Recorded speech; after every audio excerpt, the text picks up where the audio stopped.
Herkese merhaba arkadaşlar, kanalımıza hoş geldiniz. Mert Ramazan Demir'in doktor abisi sosyal medyada gündem oldu.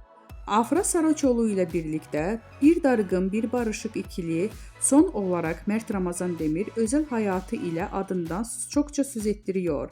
28 yaşındaki Mert Ramazan Demir'in ailesi ve sosyal medyası çok merak ediliyor. Demir'in doktor abisi ile Melik Demir ile paylaştığı kareler ilgi odağı oldu. Afra Saraçoğlu ile yaşadığı çalkantılı aşkla gündeme düşen Mert Ramazan Demir, özel hayatı kadar ailesi de merak konusu. Ünlü oyuncunun doktor abisi Melik Demir ile verdiği pozlar sosyal medyanın ilgi odağı oldu. Son dönemde en konuşulan çiftlerden biri olan ünlü oyuncuların dizi ile birlikte ilişkileri de bitti.